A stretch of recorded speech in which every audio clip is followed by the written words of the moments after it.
You think you know about revolution? You think you understand the price of freedom?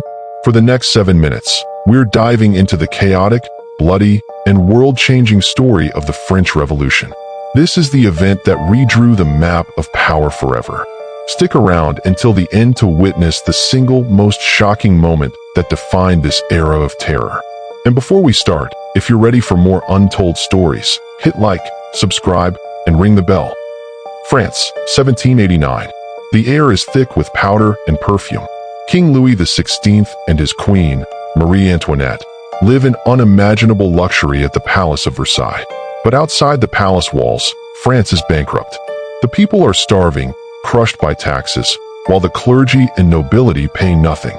Desperate for tax money, the king calls the Estates General, a medieval parliament that hasn't met in 175 years. It's a move he will soon regret. The commoners, the Third Estate, are locked out.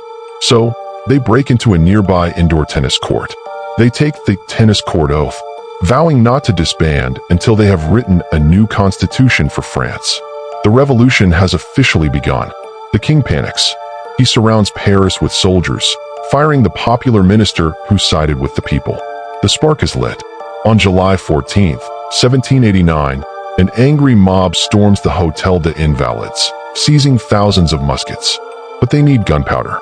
They turn to the Bastille, a hated symbol of royal tyranny and a prison that holds the gunpowder they need.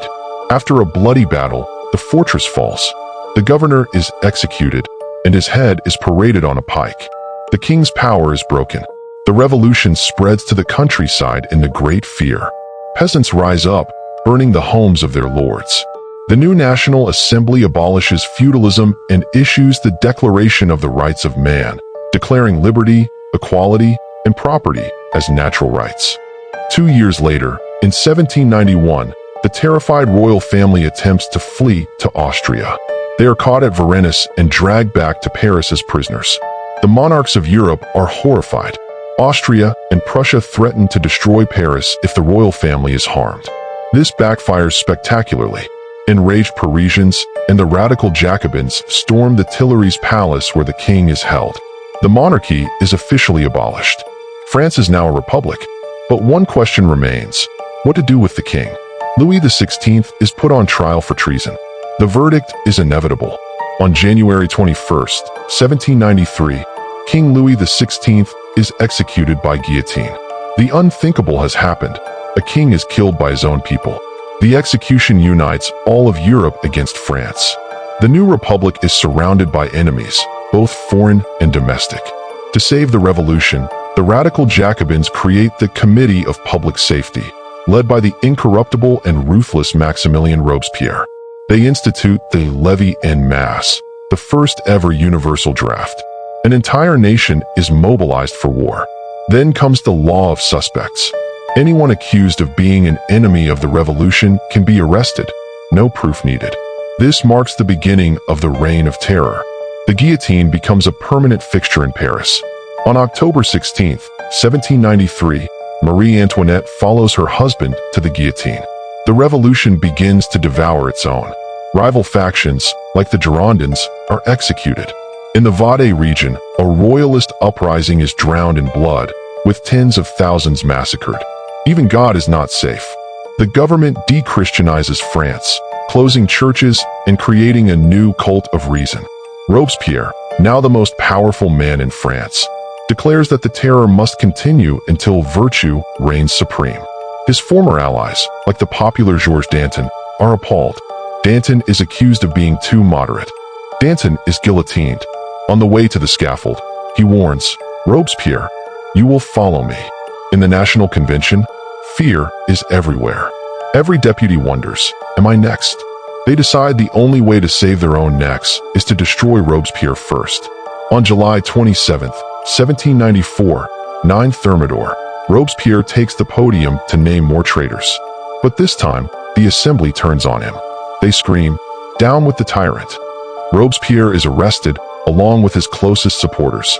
In the chaos, Robespierre is shot in the jaw, whether by a guard or by his own hand is unknown. The next day, without trial, the architect of the terror is taken to the very guillotine he used so freely. The blade falls. The reign of terror ends with its master's execution. The Thermidorian reaction begins. A new, more conservative government called the Directory takes power, trying to bring stability. But France is still at war, and a young, brilliant, and wildly ambitious general is making a name for himself, Napoleon Bonaparte. Seeing the Directory as weak and corrupt, Napoleon sees his opportunity. On November 9, 1799, 18 Brumaire, Napoleon stages a coup d'état, dissolving the Directory.